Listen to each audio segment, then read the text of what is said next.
Déjenme nomás repetir el tema aquí para la grabación. El tema de hoy en nuestra serie de doctrina fundamental es la regeneración, o como subtítulo, la nueva naturaleza.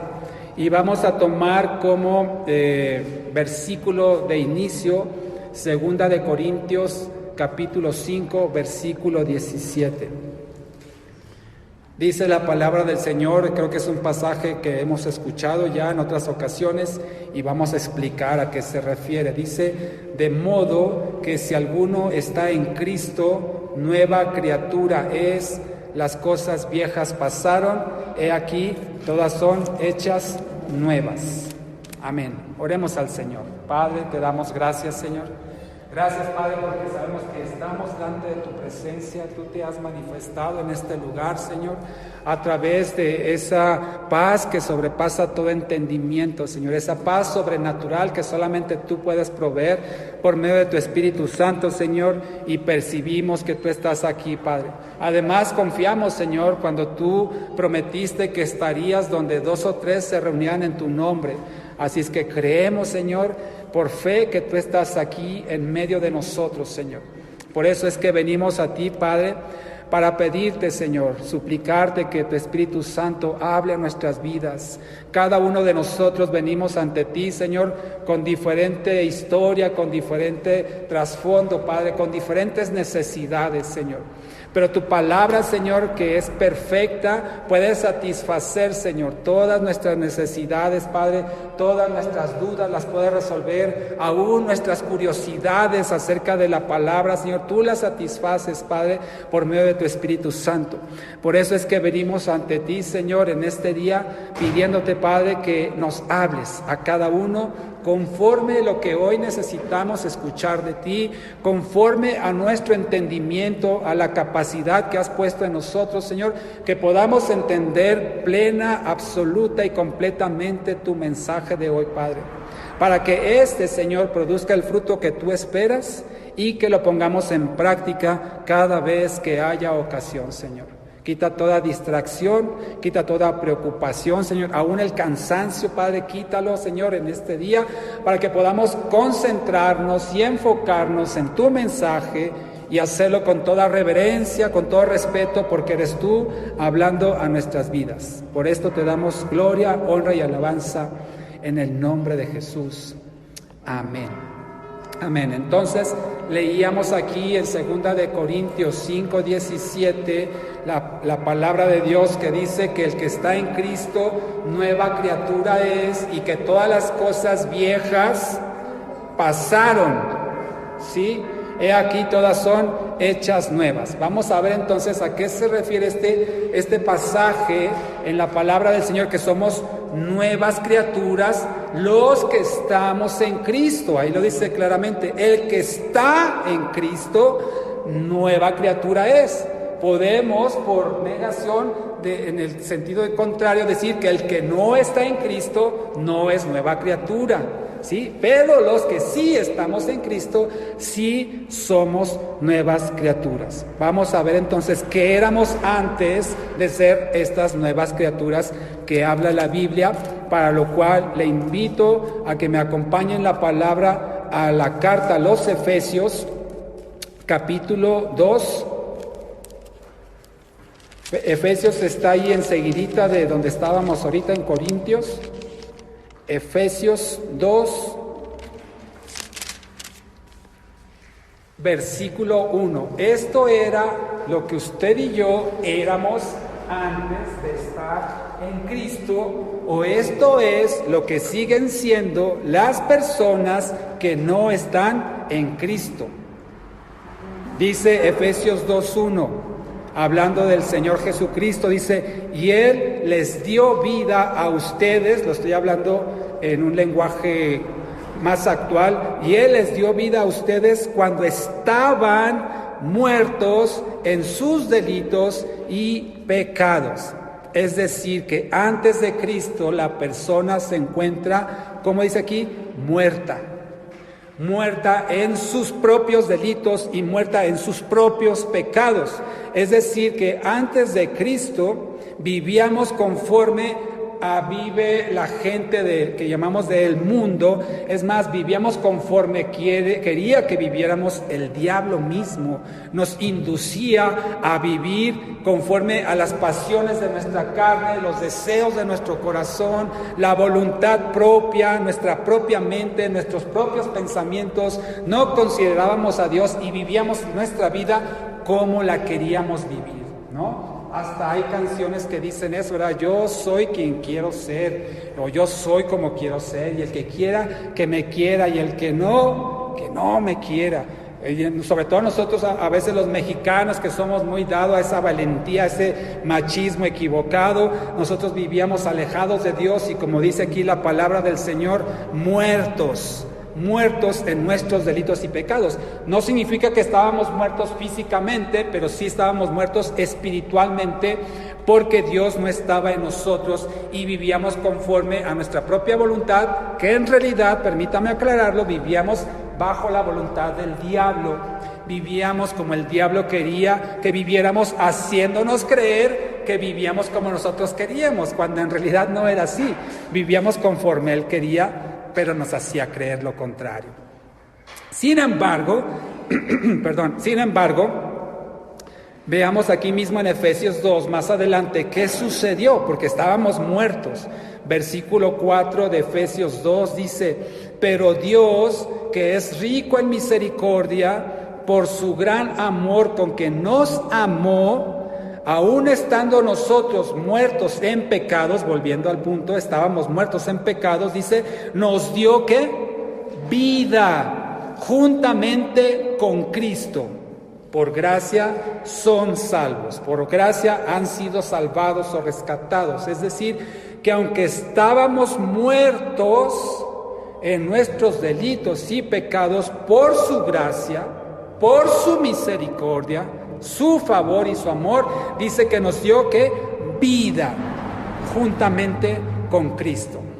Esta vida a la que se refiere la palabra de Dios aquí en Efesios 2, versículos 4 y 5 y 6, se refiere a la vida espiritual. Cuando nosotros por fe reconocemos que Jesucristo ya sufrió nuestro castigo, Él sufrió las consecuencias de nuestros pecados y nuestros delitos, como dice aquí la palabra, entonces si le reconocemos a Él como nuestro Señor y Salvador, Dios nos da vida. Amén. Entonces ya tenemos la vida, los hijos de Dios, nuevamente, los hijos de Dios tenemos la vida en Cristo por medio de su Espíritu Santo que entró a nuestras vidas, nos dio la vida en Cristo. Y entonces la pregunta aquí podría surgir: ¿y qué pasó con esa vieja vida? ¿O qué pasó con esas cosas viejas que leíamos hace un momento en 2 de Corintios? Acompáñeme por favor a ver qué sucedió con esta vida antigua que teníamos sin Cristo en Romanos 6, por favor. Aquí en Romanos 6 vamos a encontrar qué sucedió con esa vieja naturaleza, o como le llama la Biblia, el viejo hombre, el antiguo yo, el que yo era antes de Cristo. Y en Romanos 6 nos da una explicación qué sucedió con esto. Romanos 6, si se fija de hecho el título en su Biblia, si tiene título, en este capítulo 6 está titulado Muertos al pecado. Y veamos entonces qué dice el versículo 6 de Romanos 6. ¿Sí? Dice: sabiendo esto, que nuestro viejo hombre, o sea, su vieja naturaleza, nuestra vieja naturaleza, dice, fue crucificado juntamente con Él, se refiere a Cristo, para que el cuerpo del pecado sea ¿qué? Destruido, a fin de que no sirvamos más al pecado. Sigamos hasta el versículo 12.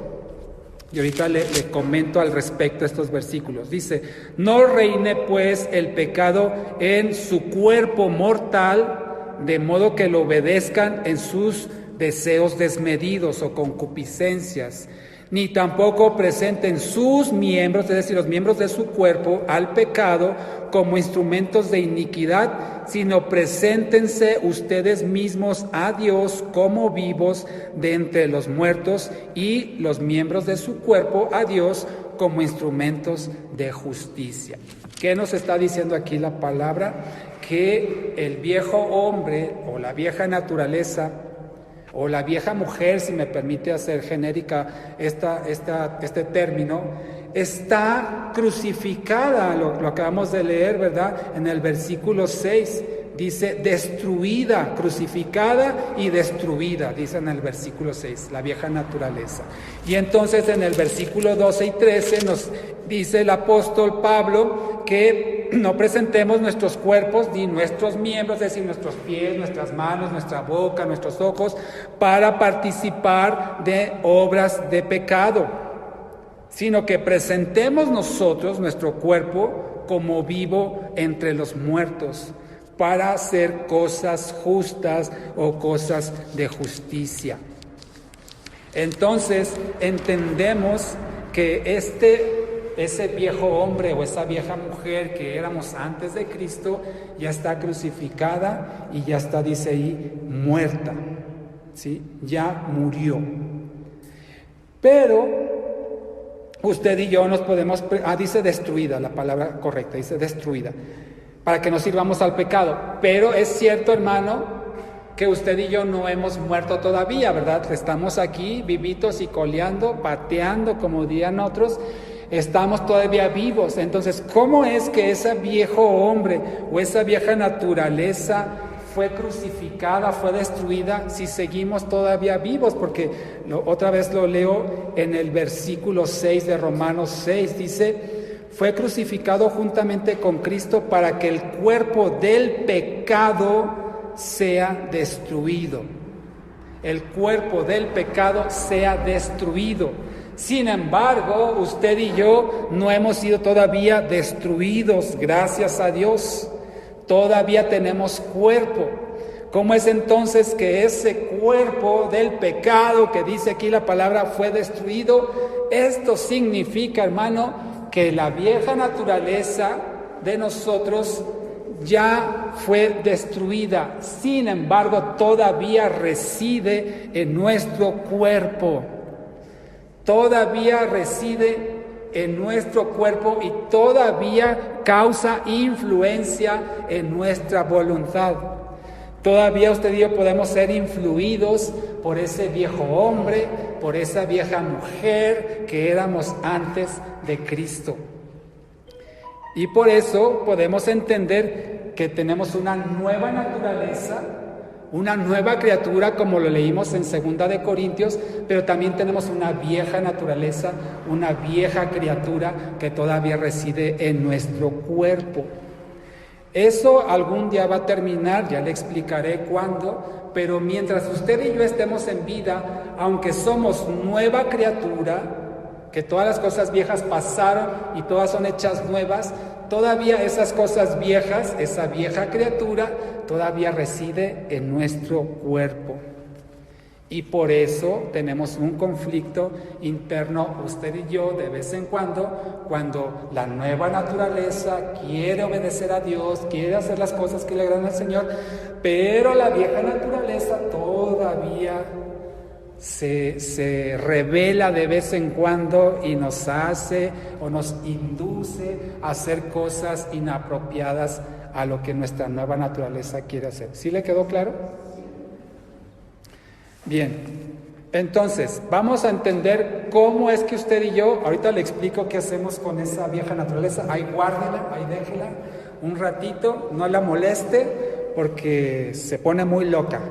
Pero a la nueva naturaleza espiritual que Dios nos ha dado, vamos a ver cómo es que recibimos usted y yo este nuevo ser, esta nueva naturaleza. Y quiero aclararle una cosa: si se fija en la palabra del Señor, no dice que nuestro viejo yo o nuestra vieja naturaleza va a ser limpiada, va a ser restaurada, no, esa no tiene remedio, esa no tiene ninguna corrección. Lo que tenemos que hacer ahora es aprender, hermano, que estamos en Cristo, a convivir conforme a nuestra nueva naturaleza que el Señor nos ha dado y no haciéndole caso a la vieja naturaleza. Porque Dios no la corrigió, no la renovó, no la restauró, no. Esa quedó ahí en el cuerpo. Pero nos dio una nueva. Esta sí es nuevecita. La nueva naturaleza espiritual que Dios nos ha dado, como ya lo leímos, que estábamos muertos en nuestros delitos y pecados, y el Señor nos dio vida en Cristo Jesús, y ahora con esta nueva naturaleza tenemos que empezar prácticamente desde cero a aprender a vivir conforme a la nueva naturaleza espiritual que Dios nos ha dado. ¿Sí queda claro? ¿Sí? Entonces tenemos dos naturalezas, la vieja y la nueva. La vieja era la que estaba conforme a la carne, conforme al enemigo, y la nueva conforme a Dios. ¿Quién va a ganar? Porque eso es un conflicto, es una pelea. Vamos a ver qué tenemos que hacer para que prevalezca una u otra. Pero antes de ello quiero explicarle cómo se recibe esta nueva naturaleza, que es el tema de hoy, la regeneración o la nueva naturaleza. Vaya conmigo, por favor, a Juan 3, y aquí vamos a encontrar una ilustración muy interesante en Juan 3 acerca de cómo recibimos esa nueva naturaleza. ¿Qué tenemos que hacer? ¿Está en nuestras posibilidades que recibamos esa nueva naturaleza? ¿Hay algo que usted y yo tengamos que hacer para recibirla? Vamos a entenderlo en Juan 3, cómo, por qué, quién recibe y cómo, cuándo y quién provee esa nueva naturaleza. Juan 3. Aquí tenemos una conversación que tuvo el Señor Jesucristo con Nicodemo. E inicia en el versículo 1, Juan 3, dice: había un hombre de los fariseos que se llamaba, ¿cómo? Nicodemo. Qué bonito nombre, no conozco a nadie. Nicodemo, un principal entre los judíos. Pausa. Vamos a explicar qué son los fariseos, quién era Nicodemo, y que dice aquí que era un principal entre los judíos. Fíjese, los fariseos, si usted tiene memoria de lo que el Señor Jesucristo hablaba de los fariseos, realmente no hablaba cosas muy agradables de ellos. ¿Por qué? Porque los fariseos era una especie de secta que prevalecía en los tiempos de Jesucristo, y ellos tenían, digámoslo así, la autoridad, se habían ganado la autoridad del pueblo judío para imponer reglas adicionales a lo que encontramos usted y yo en la palabra de Dios, o como lo que en ese tiempo se conocía como la ley de Moisés. Usted conoce la ley de Moisés, que la podemos encontrar en una parte en Éxodo, en Levítico. Sin embargo, estos fariseos, además de lo que estaba escrito en la Biblia, ellos le añadieron más cosas. Le añadieron más sustancia, más restricciones, más reglas, más rituales que no están en la palabra de Dios. Y se volvieron tan fuertes este grupo de fariseos que eran muy respetados, era la élite, la parte más alta, digámoslo así, de la sociedad judía en ese entonces. Eran gente de mucho dinero, de muchas riquezas, mucho poder, mucha autoridad. Su palabra era irrefutable, nadie podía cuestionarlos. Eran los meros petateros, para que me entiendan. Sin embargo, el problema de estos fariseos era que habían añadido más cosas a la ley de Moisés, y entonces ahora el pueblo tenía que cumplir ya no solo con la ley de Moisés, sino con lo que los fariseos habían establecido. Y para esto hay varios escritos que se conoce como Mishnah, donde viene una serie de reglas que todo judío que se precie de ser judío tiene que cumplir, y no son cosas que están en la Biblia. Por darle un ejemplo, solamente por darle un ejemplo, ellos respetaban mucho el día de reposo. El día de reposo para ellos era el sábado. Entonces el sábado no hacían nada, ¿no? Descansaban, de acuerdo como dice la palabra de Dios, pero ellos le añadían más. Según en algunos escritos, ellos decían que el sábado no se podían ver ante un espejo, por ejemplo. ¿Dónde está eso en la Biblia? No está. Pero ellos tenían un precepto, un mandamiento que todos los judíos tenían que obedecer. Si no lo obedecían, entonces eran pecadores, y era un pecado gravísimo desobedecer no solamente la Biblia, sino desobedecer también las reglas que los fariseos habían establecido. No sé si usted se acuerda cuando Jesús en alguna ocasión dice que sus discípulos estaban quitando las espigas, ¿verdad?, para alimentarse en un día de descanso. No podían hacer eso. ¿Se acuerda también que Jesús sanó a una persona que estaba enferma en un día de reposo? No podía hacer eso. Hasta él mismo le dijo, ¿quién si ve a su animal ahí en una zanja no lo rescata? Entonces, ellos no hacían nada, pero les repito, habían puesto reglas adicionales que eran muy difíciles de llevar. No se podían cortar las uñas en un día o sea, no podían hacer nada, no podían cocinar, no podían hacer nada. Y cuando se lavaban las manos, no sé si se acuerda, también hay otro pasaje donde inclusive los fariseos cuestionan a Jesucristo y le dicen, ¿cómo tus discípulos están comiendo y no se han lavado, no se han purificado las manos? Usted y yo sabemos que hay que lavarse las manos para comer, ¿verdad? Antes.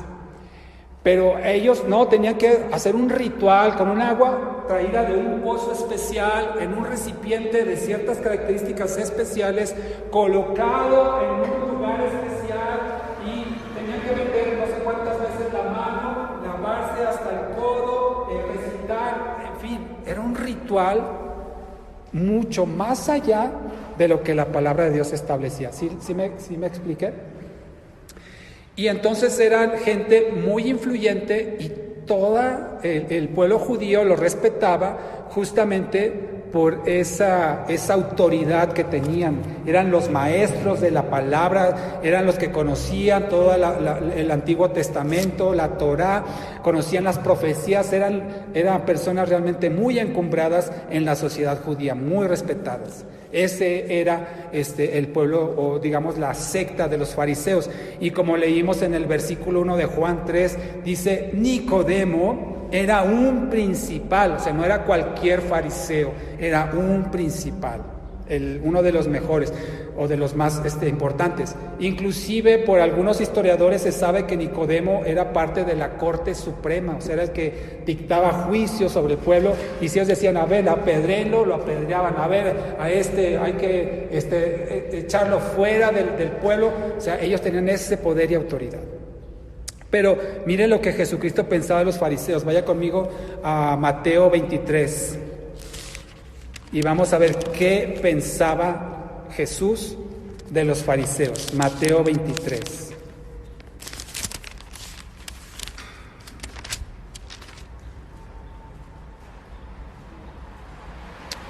Versículo 27 de Mateo 23. Podemos ver en la palabra que hubo varias confrontaciones entre los fariseos y Jesús. Tuvieron sus choques, sus encuentros fuertes. Y aquí en Mateo 23, 27 resume, yo creo, lo que Jesús pensaba de ellos. Es más, mire, desde un poquito antes, desde el 24 de Mateo 23, dice: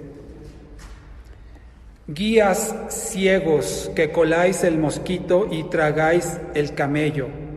Ay de vosotros, escribas y fariseos hipócritas, porque limpiáis lo de fuera del vaso y del plato, pero por dentro estáis llenos de robo y de injusticia. Fariseo ciego, limpia primero lo de dentro del vaso y del plato para que también lo de fuera sea limpio. Ay de vosotros, escribas y fariseos hipócritas, porque sois semejantes a sepulcros blanqueados, que por fuera la verdad se muestran hermosos, mas por dentro están llenos de huesos de muertos y de toda inmundicia. Así suavecito se los decía.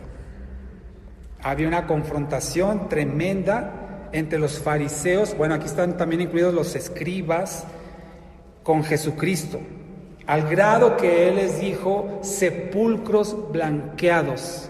Es un insulto tremendo. Por fuera se ven tan hermosos, pero por dentro están llenos de huesos de muertos y de toda inmundicia.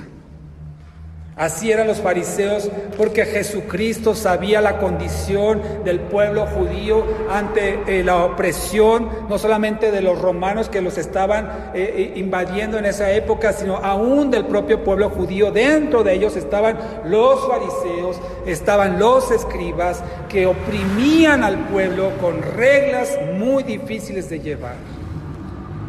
Bueno, pues entonces imagínense que el principal, o uno de los principales, como lo dice Juan 3, uno de los principales de ese grupo elite de los fariseos va y se presenta a Jesús. Versículo 2, ya me regresé a Juan 3, versículo 2. Dice, este vino a Jesús de noche, Nicodemo, Juan 3, 2, vino a Jesús de noche, Nicodemo, y le dijo, Rabí significa maestro. Sabemos que has venido de Dios como maestro, porque nadie puede hacer estas señales que tú haces si no está Dios con él. Fíjese que unos versículos antes, ahí si usted lo ve un poquito antes, en el mismo Juan, pero en el capítulo 2, en el versículo 13, ahí es cuando Jesús se enoja tanto porque ve que estaban mercadeando en la iglesia, bueno, en el templo, estaban mercadeando. Allí en el templo había el grupo de los fariseos, era lo que hacían ellos, revisaban la ofrenda que se iba a entregar para el sacrificio, verificaban si realmente podía ser aprobada ese animalito que llevaban al sacrificio. Había lo que hoy conocemos como casas de cambio, los cambistas traían la moneda corriente, la que se usaba en el comercio, pero esa moneda no podía entrar al templo. Imagínense ustedes como si aquí pusiéramos a alguien con moneda santa y que usted trajera sus dólares o sus miles de pesos y tuviera que cambiarlo por la moneda que sí está santa para depositarla en el ofrendero. Haga de cuenta que ya era lo mismo, traían la moneda corriente de los romanos, esa no podía entrar al templo, y entonces ellos en la entrada estaban haciendo el cambio de la moneda exterior por la moneda que estaba establecido, que era la que podía entrar al templo para la ofrenda. Entonces Jesucristo se enojó tanto por ello, usted lo puede leer posteriormente en el capítulo 2, a partir del versículo 13, que tuvo ira, dice que hizo como una especie de látigo, ¿verdad? Y empezó a arrojar las mesas de cambio, a correr a la gente porque estaban mercadeando con la necesidad del pueblo judío. Eran abusivos, pedían precios elevadísimos, eran injustos. Por eso Jesucristo tenía un celo tremendo por las cosas de Dios y se confrontaba muy seguido con los fariseos. Los fariseos fueron al final el grupo que instigó al pueblo para que Jesucristo fuera crucificado. O sea, así de ese grado se lo pongo. Había una lucha tremenda, un encuentro muy fuerte entre los fariseos y Jesús. Bueno, nuevamente, entonces llega este principal, versículo 2 de Juan 3, y le dice, vino de noche, fíjese, primer detalle, vino de noche. ¿Por qué vino de noche? La palabra no lo dice, pero podemos intuir. Si era un grupo que estaba en contra de Jesús, tenían muchos piques, muchos encontronazos, entonces él no fue de día, fue a escondidas seguramente de noche para no ser visto, porque seguramente los fariseos le iban a reclamar a Nicodemo cómo iba y se presentaba ante Jesús.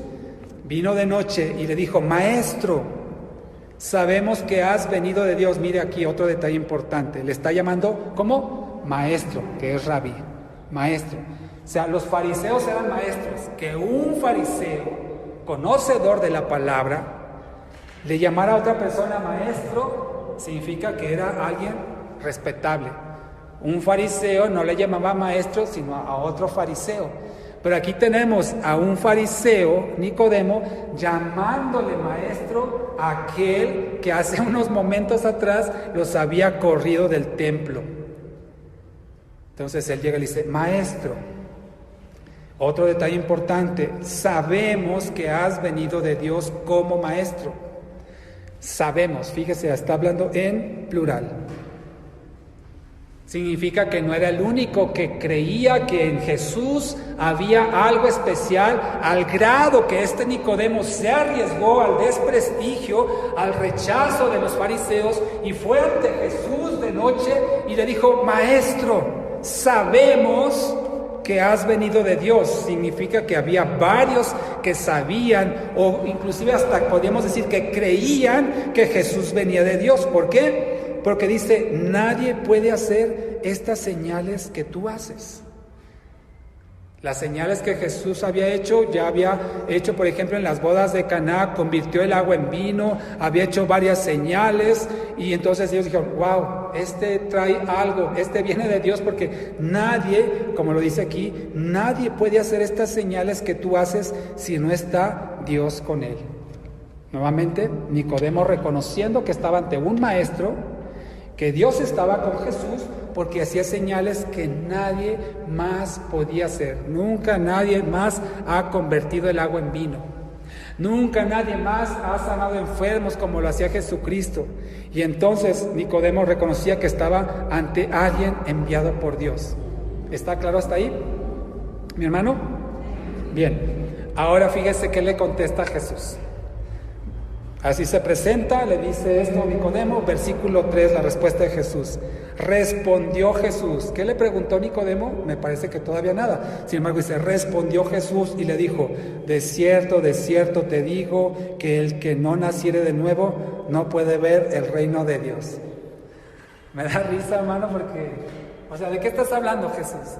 Yo vengo, Nicodemo, a decirte: maestro, reconozco que Dios está contigo, porque nadie puede hacer estas señales que tú haces si no estuviera Dios con esa persona. Y Jesús le dice: Nicodemo, de cierto te digo, que el que no nació de nuevo no puede ver el reino de Dios. Son dos conversaciones, son dos pláticas. Nicodemo venía con una intención, le dijo una cosa, y Jesús le dijo algo que podemos decir no tenía nada que ver con lo que Nicodemo le había explicado, ¿cierto? Parecía como que: ¿no me escuchaste, maestro, lo que te dije? Jesús le dijo: tienes que nacer de nuevo. Y entonces Nicodemo, fíjese en el versículo 4, no le dice: a ver, ¿de qué me estás hablando? Yo te estoy diciendo que Dios está contigo. No me digas que tengo que nacer de nuevo, no es lo que te vengo a preguntar. Por eso en el versículo 4 Nicodemo le dijo: ¿cómo puede un hombre nacer siendo viejo? ¿Puede acaso entrar por segunda vez en el vientre de su madre y nacer? Es decir, Nicodemo no le replicó, no le cuestionó: oye, espérame, yo no vengo por eso, no te estoy preguntando eso, te estoy diciendo otra cosa. No, le dijo: entonces, ¿cómo puede un hombre nacer de nuevo? ¿Puede siendo viejo entrar de nuevo en el vientre de su madre y nacer? ¿Por qué Nicodemo no le cuestionó el que Jesucristo le haya dicho eso, si él se había presentado con una conversación diferente? Vaya conmigo en el capítulo 2, aquí unos versículos anteriores. Desde el versículo 23, ahí un poquito más atrás de donde estamos. Juan 2, 23. Dice: ya había purificado el templo, lo que ya le describí, echando a los cambistas fuera, derribando las mesas, dándoles latigazos allí a los que estaban lucrando con la necesidad. Y en el versículo 23 de Juan 2 dice: estando en Jerusalén, en la fiesta de la Pascua, muchos, ¿qué dice? Creyeron en su nombre, viendo que las señales. Es decir, si alguien ve que alguien hace esas señales, pues van a creer, ¿no? Entonces dice que muchos creyeron viendo las señales. Versículo 24. Pero Jesús mismo no se fiaba de ellos. ¿Por qué? Conocía a todos y no tenía necesidad de que nadie le diese testimonio del hombre, pues él, Jesucristo, sabía lo que había en el hombre. Ahí está. Entonces, aunque Nicodemo vino presentándose todo reverente: maestro, el Señor está contigo, Jesús le dice: el que no nació de nuevo no entrará en el reino de Dios. ¿Por qué? Porque él conocía a todos. Porque nadie tenía que darle testimonio a Jesucristo de lo que había en el hombre. Porque él sabía lo que había en el hombre. Es decir, Nicodemo fue a él, se presentó de una manera, y Jesús sabía lo que había en el corazón de Nicodemo. Casi como diciendo, a ver, ya sé que vienes, tienes que nacer de nuevo. Y Nicodemo le dice, ¿cómo puede alguien nacer de nuevo siendo viejo? Entonces sí, Nicodemo iba con eso, iba con esa duda, llegó de noche de manera secreta ante Jesucristo y le dijo, maestro, ahora sí que de maestro a maestro, las cosas que tú haces yo no las puedo hacer, las señales que tú haces significa que Dios está contigo, tengo una duda. Y antes de que siquiera se la presentara, Jesús ya le estaba dando la respuesta. Yo, Nicodemo, soy maestro, soy fariseo de fariseos, estoy encumbrado, tengo riquezas, tengo poder, conozco la palabra, pero algo me hace falta. ¿Se acuerdan del joven rico aquel que dijo, ¿qué necesito hacer? ¿Qué más necesito para ser salvo? Así Nicodemo se sentía que aún en su posición, en su conocimiento, en la autoridad que él poseía, algo le hacía falta. Y por eso fue ante Jesucristo de noche preguntándole en su corazón esto. Y antes de que él siquiera expresara su duda, Jesús ya le estaba dando la respuesta. Luego entonces versículo 4 nuevamente le dice, ¿cómo puede un hombre nacer siendo viejo? ¿Puede acaso entrar por segunda vez en el vientre de su madre y nacer? Preguntando Nicodemo. ¿Qué le respondería usted a estas dos preguntas, hermano? Que en la misma pregunta está la respuesta. ¿Cómo puede un hombre nacer siendo viejo? A ver, ¿cuántos viejos hay aquí? Dirán, viejos los cerros. No, no estamos viejos. El cuero se arruga, ¿no? Pero uno por dentro rejuvenece. ¿Cómo puede? Contésteme usted esta pregunta. ¿Cómo puede un hombre, ya no digamos viejo, un hombre, una mujer, nacer de nuevo? ¿Puede? No. Segunda pregunta. ¿Puede acaso entrar por segunda vez en el vientre de su madre y nacer? Pues a lo mejor ya la madre ya no está aquí y ya con este pedazote de carne, pues no podemos entrar nuevamente. Entonces, en la misma pregunta está la respuesta. ¿Puede acaso entrar por segunda vez en el vientre de su madre y nacer? Respuesta rotunda es no.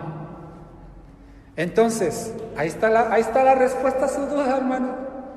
¿Cómo puedo hacer yo para nacer de nuevo espiritualmente? ¿Puedo hacer algo yo? La respuesta es y Jesucristo está usando esta analogía del nacimiento biológico, humano, natural, para explicar el nacimiento espiritual. Contésteme una cosa, mi amado hermano, mi amada hermana. ¿Usted hizo algo para nacer de su madre y de su padre? ¿Tuvo algo que ver? No, usted lo invitaron a la fiesta.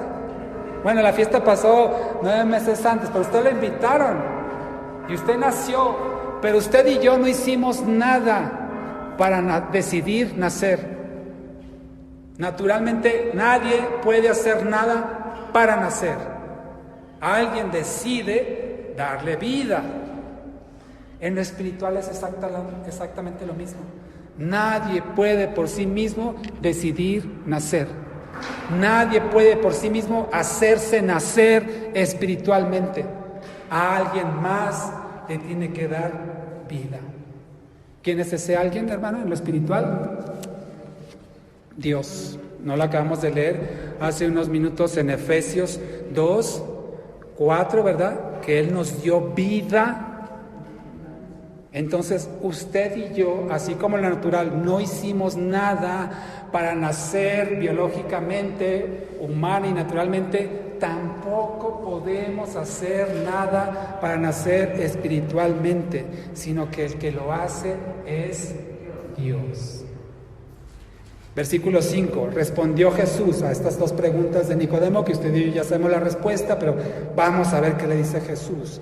Versículo 5, de cierto te digo, el que no naciere de agua y del Espíritu no puede entrar en el reino de Dios. Les da otra pista aquí el Señor Jesucristo acerca de las preguntas que estaban afligiendo el corazón de Nicodemo. El que no, dice aquí, no naciere del agua y del espíritu, y del espíritu, no puede entrar al reino de Dios.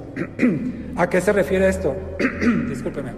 Vaya conmigo no pierda este pasaje que vamos a regresar ahorita para terminar la conversación entre Jesús y Nicodemo, pero mientras acompañen por favor al libro de Ezequiel.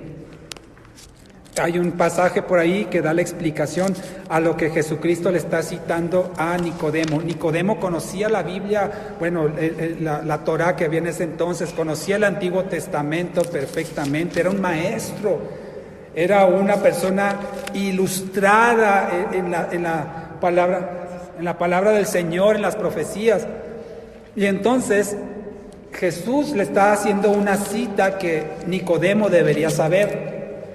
Le confieso, yo no la recordaba, pero aquí tenemos la referencia en Ezequiel 26, que él le quiso decir Jesucristo con que era necesario nacer de agua y del Espíritu.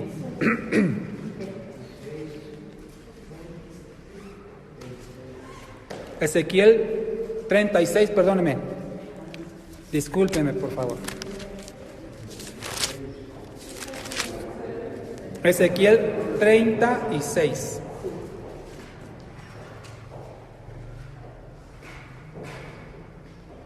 Versículo 25. Una profecía dada por Ezequiel al pueblo de Israel. Ezequiel 36, 25 dice: esparciré sobre vosotros agua limpia y seréis ¿qué? Limpiados de todas vuestras inmundicias y de todos vuestros ídolos os limpiaré. Versículo 26. Os daré corazón nuevo y pondré ¿qué?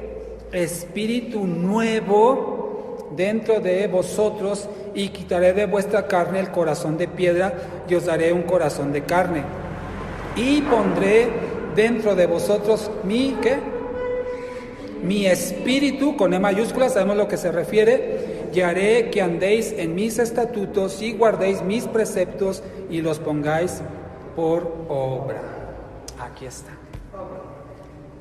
Dios ya había profetizado en Ezequiel que era necesaria el agua para limpiarse, como dice aquí, de la inmundicia de los ídolos, y un nuevo espíritu dentro de nosotros, y su espíritu, con E mayúscula, para que andemos en sus estatutos y guardemos sus preceptos y los pongamos por obra. Esto que está citado aquí es lo mismo que Jesús le dijo a Nicodemo: es necesario que seas limpiado con agua, que sea puesto dentro de ti el Espíritu de Dios, para que entonces nazcas de nuevo. Qué hermoso. Pero mire qué interesante es esto. Volviendo a la pregunta, bueno, ¿qué tengo que hacer yo? Fíjese lo que dice en Ezequiel 36, del 25 al 27. Le voy a decir es más, desde el 24, donde dice: los tomaré de las naciones, los recogeré de todas las tierras y los traeré a su país.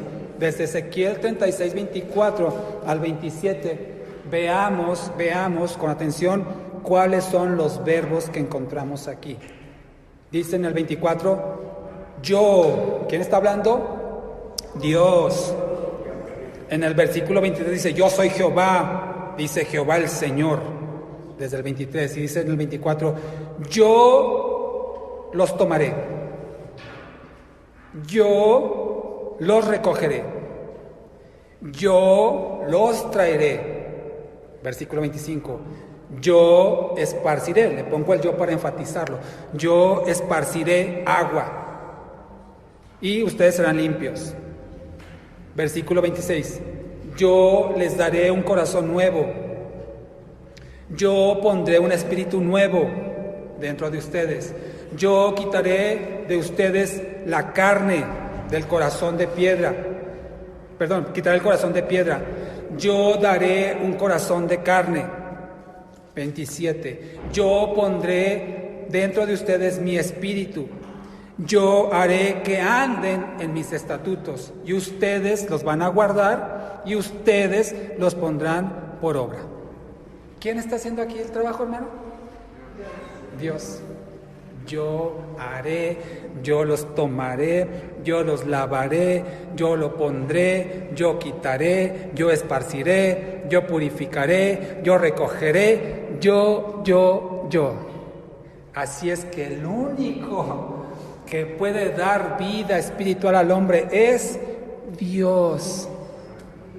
El hombre no puede hacer absolutamente nada, solamente creer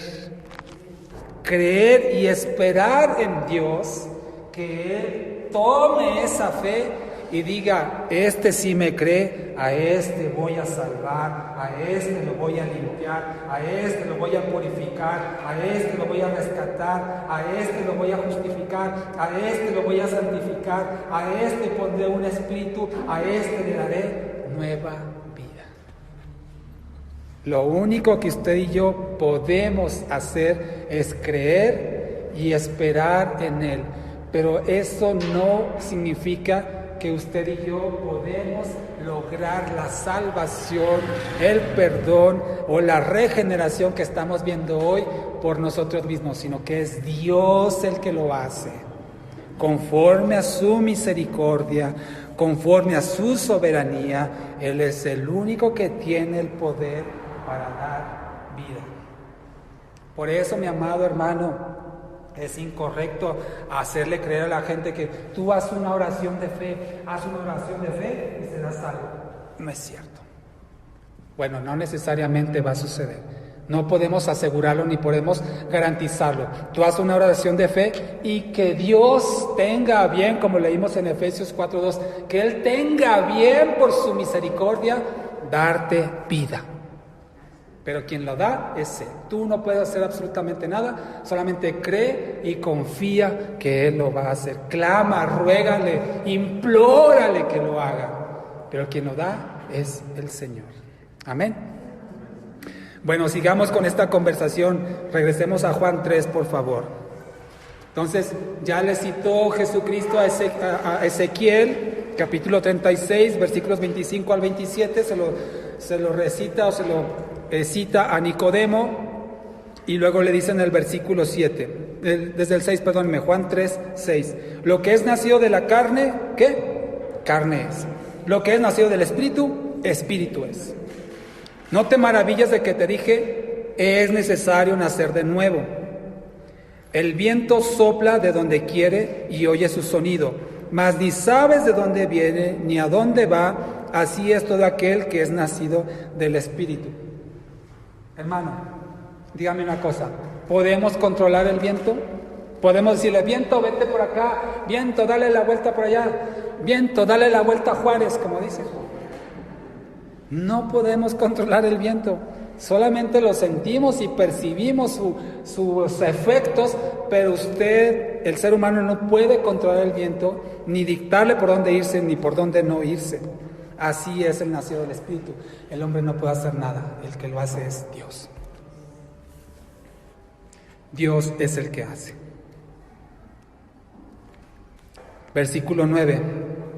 Otra vez Nicodemo con la misma, eso vine, maestro, no te estoy entendiendo. ¿Cómo puede hacerse esto? Versículo 10 le responde Jesucristo, ¿eres tú maestro de Israel y no sabes esto? Ya estaba escrito desde Ezequiel, ¿no lo sabes? En Jeremías también hay otros pasajes semejantes. De cierto te digo que lo que sabemos hablamos y lo que hemos visto testificamos, y no recibes nuestro testimonio. Si te he dicho cosas terrenales y no crees, ¿cómo puedes creer si te dijera las celestiales? Nadie subió al cielo sino el que descendió del cielo, el Hijo del Hombre que está en el cielo.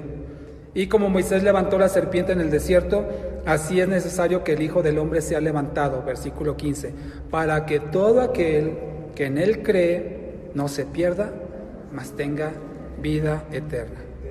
Y luego viene el conocidísimo pasaje de Jesucristo en Juan 3:16, creo que es el versículo más conocido en toda la historia de la humanidad, ¿verdad?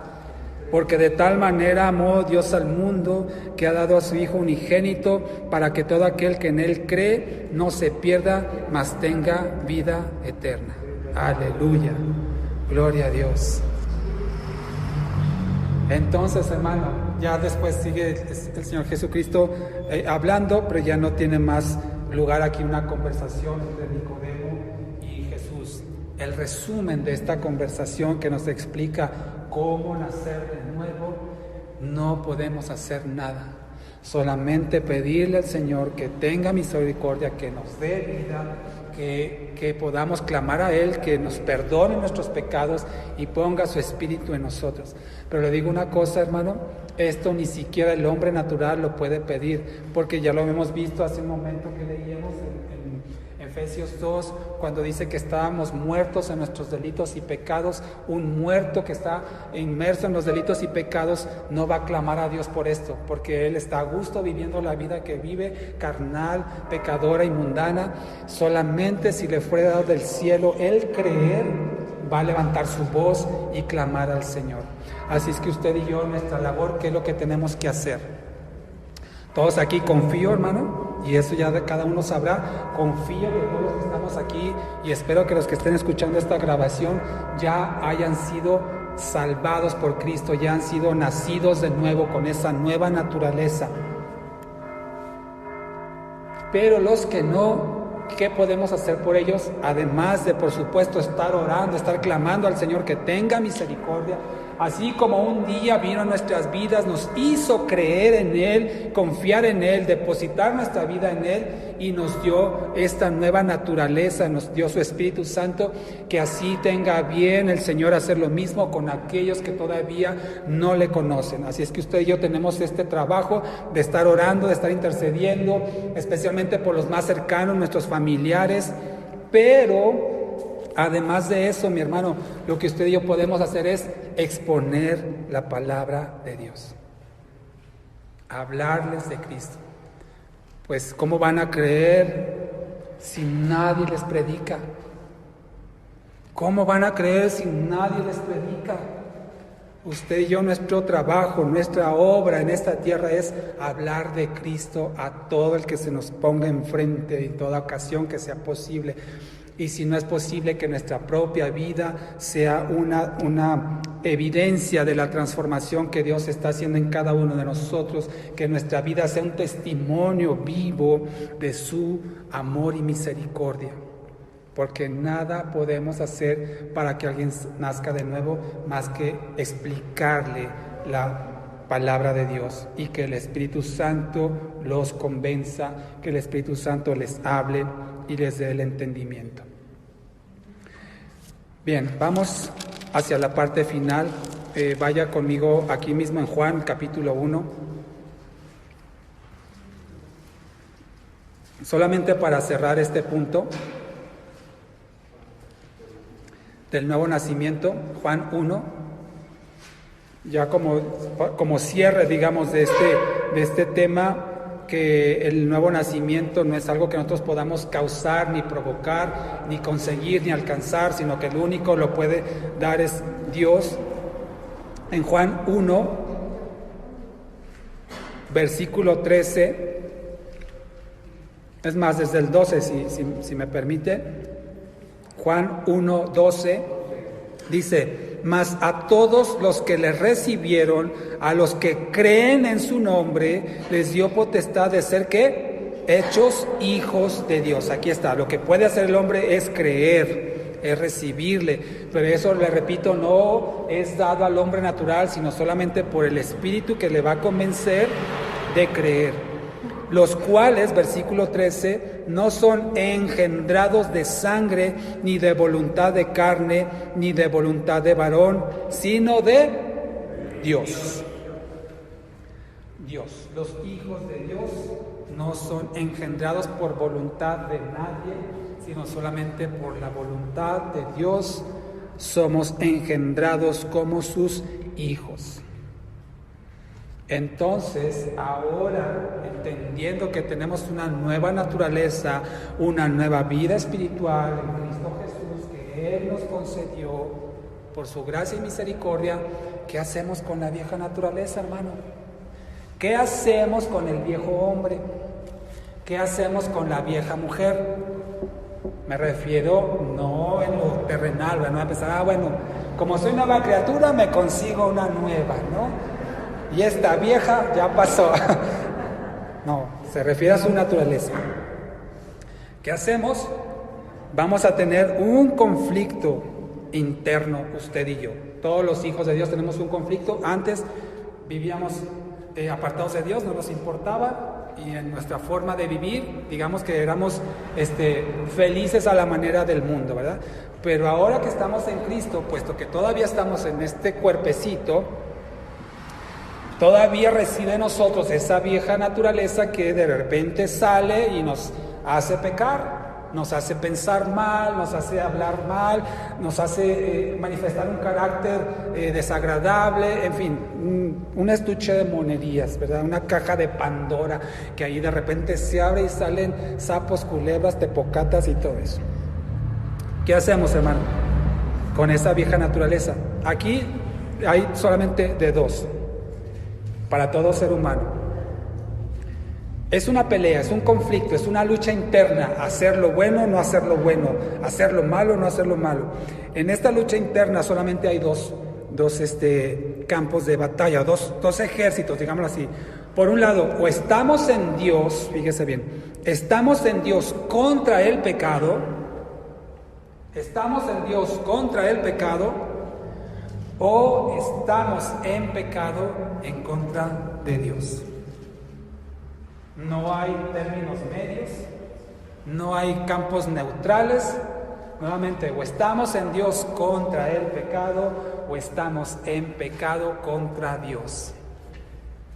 Por supuesto que los que estamos en Cristo, estamos en Dios contra el pecado, aunque todavía fallamos, pero los que están sin Cristo están en pecado en contra de Dios, aunque sean personas que uno diría es una buena persona, tiene buenos sentimientos, es compasivo, hace misericordias, es una buena persona, pero si está sin Cristo, está en pecado y está en contra de Dios, por muy buena que sea. Esa era la condición que tenía Nicodemo. Era un hombre estudiado, conocía la palabra, aplicaba la palabra, se restringía a sí mismo de acuerdo a los principios de la palabra y aún en su propia doctrina, pero estaba en contra de Dios. Entonces,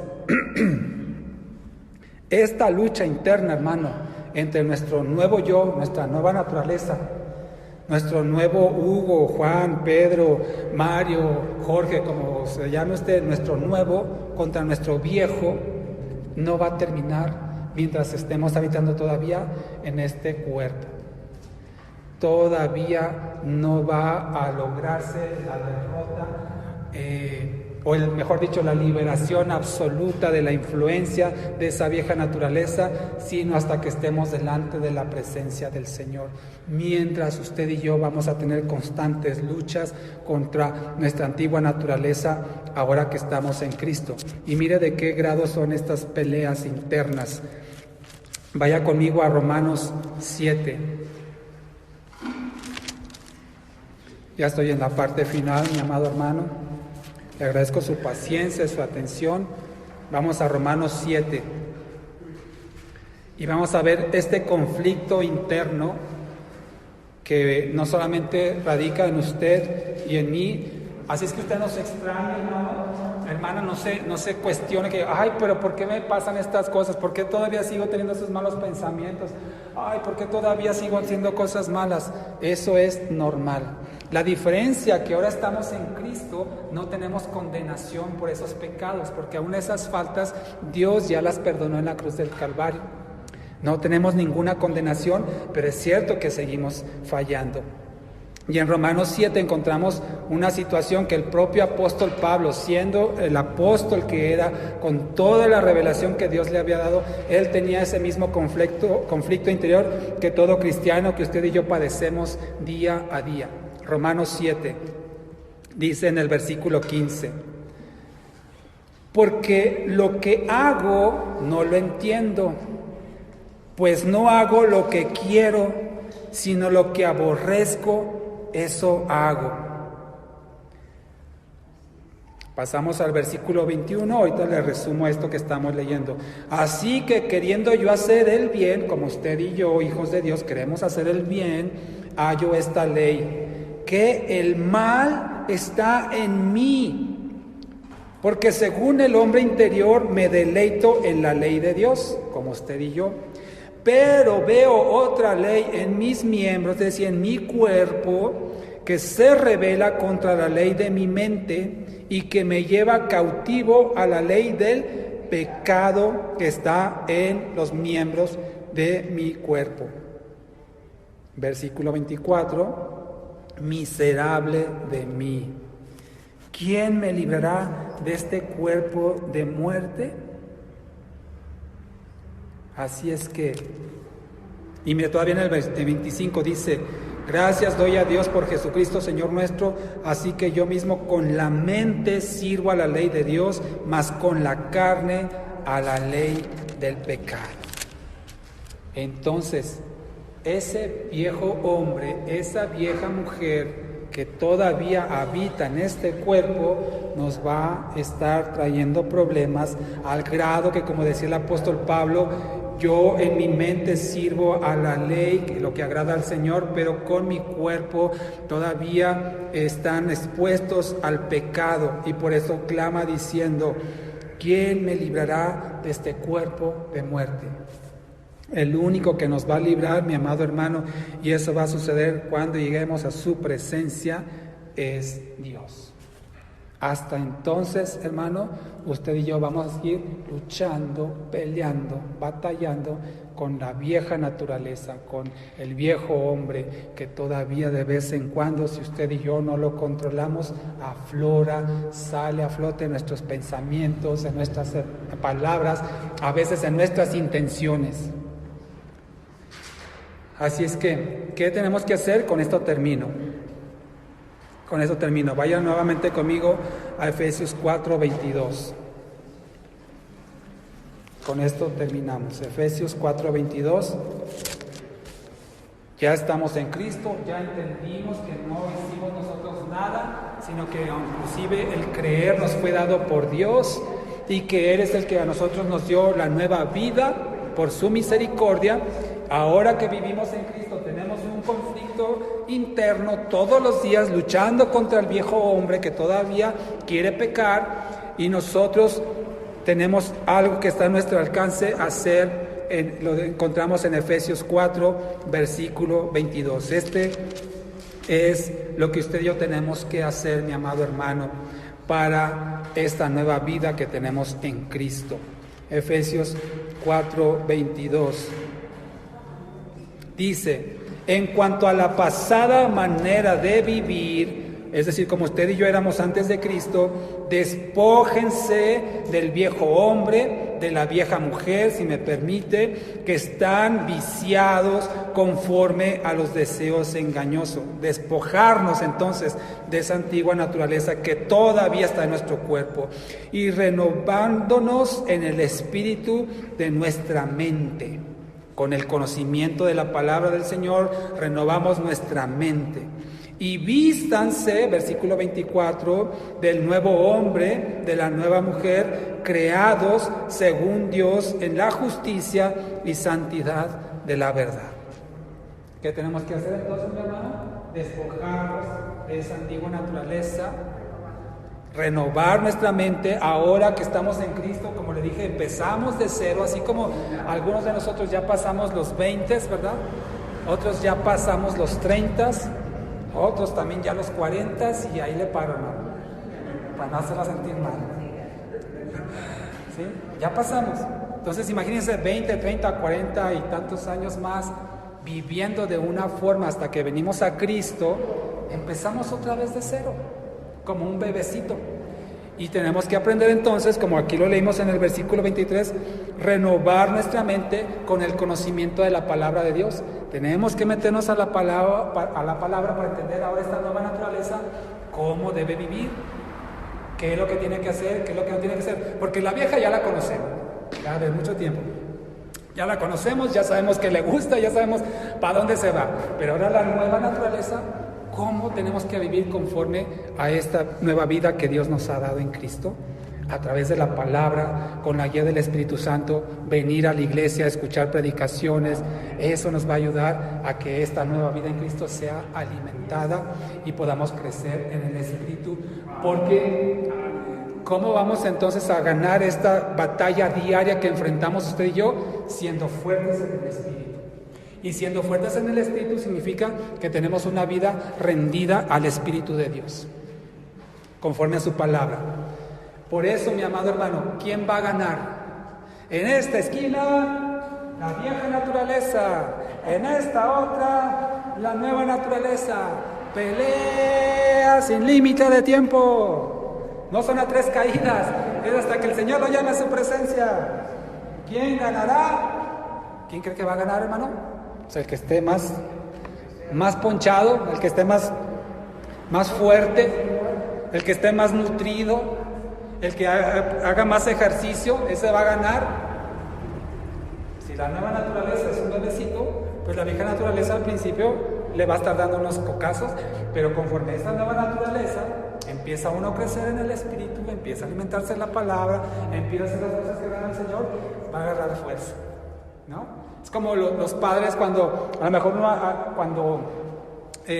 lo mejor castigaba a los hijos, ¿verdad?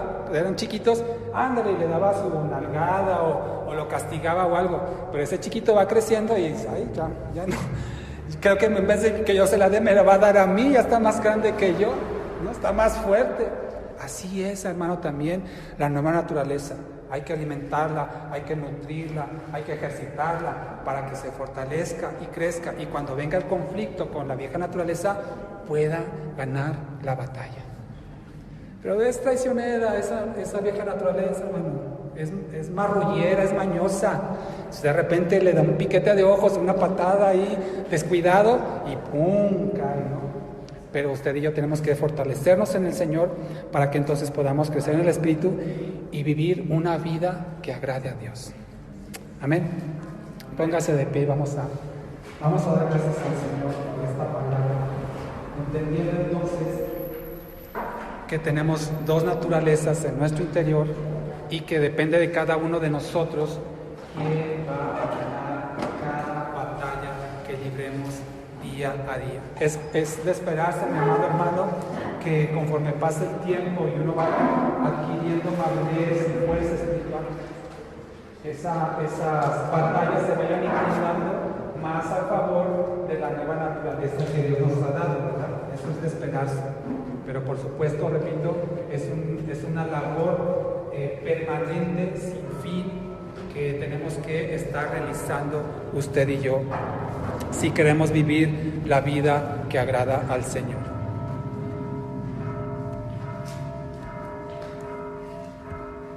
Vamos a orar. Padre Santo, te damos gracias, amado Dios. Gracias, Señor, por darnos una nueva forma de vivir, una nueva naturaleza, Señor. Y a la antigua, Padre, como dices en tu palabra, haberla crucificado, haberla destruido, Señor, para que podamos entonces de esta manera tener, Padre, una vida que a ti te agrada. Una vida, Señor, en la cual nosotros queremos vivir, porque sabemos que es agradable a ti, Señor, y a nosotros mismos también nos trae satisfacción vivir conforme a tus principios y mandamientos, Señor. Porque ya no somos los que éramos antes de Cristo, y ahora inclusive el pecado, Señor, nos causa repulsión, nos causa aversión, Señor. Odiamos al pecado, Señor, porque tú lo odias, Padre.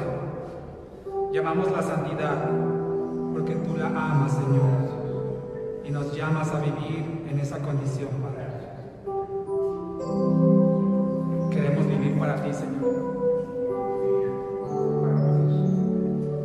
de acuerdo a tus principios y mandamientos.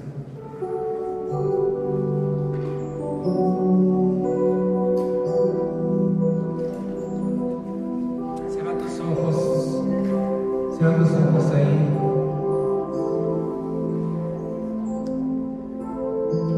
Pídele al Señor, Padre, renueva, Señor, nuestra mente, renueva nuestra forma de pensar, nuestra forma de sentir, Dios,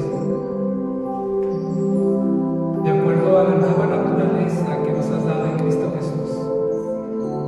Queremos vivir, Padre, conforme tú lo esperas que lo hagamos.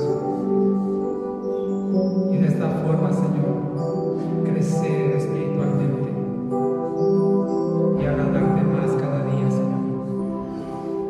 Si es necesario, Padre, como el alfarero hace con el barro, quebrántanos, Padre.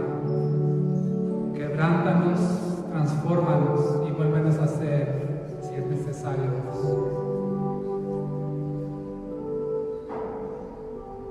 Y por eso te cantamos a ti.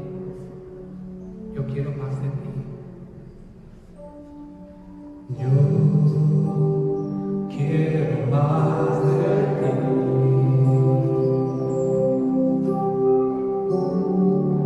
Y habitar en tu presencia.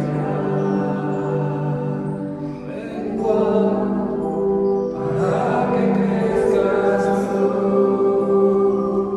Cada día más como tú. Yo quiero más de ti.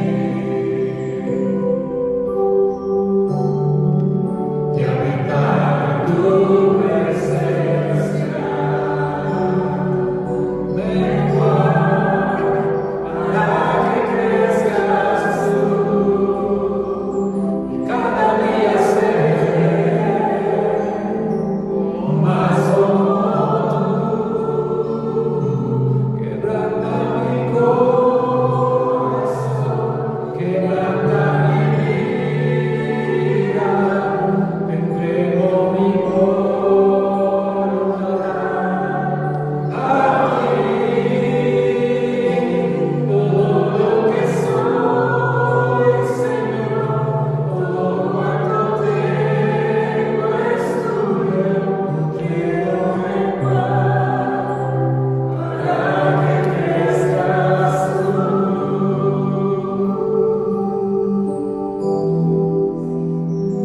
Sí, Señor, deseamos menguar, Padre, y que crezcas tú en nuestras vidas, Dios.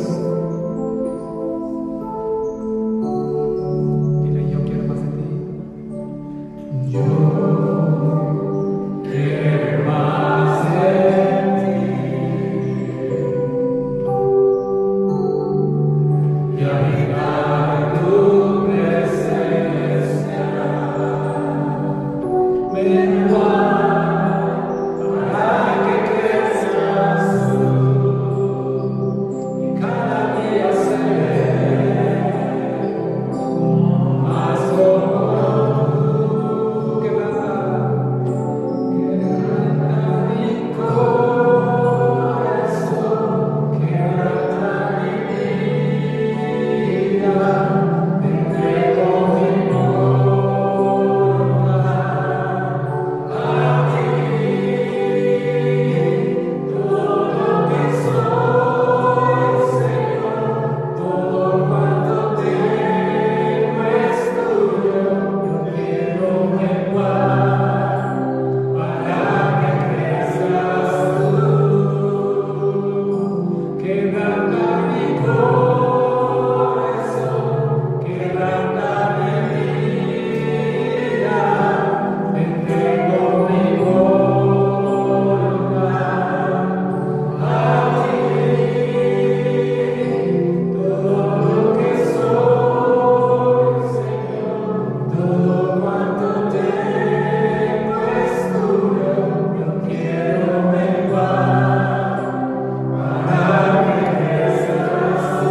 que tenga que ser renovado en nosotros por medio de tu Espíritu Santo, Señor, sea posible, Padre.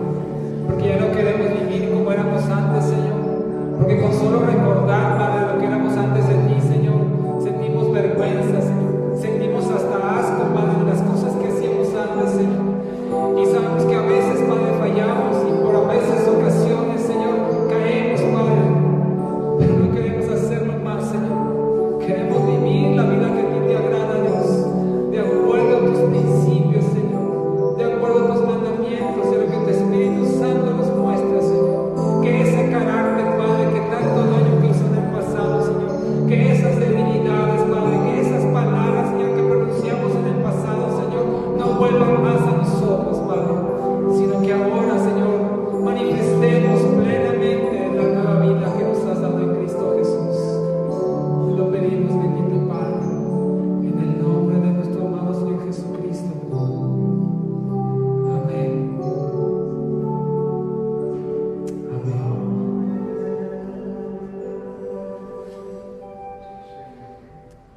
Te damos gracias, Padre, por tu palabra.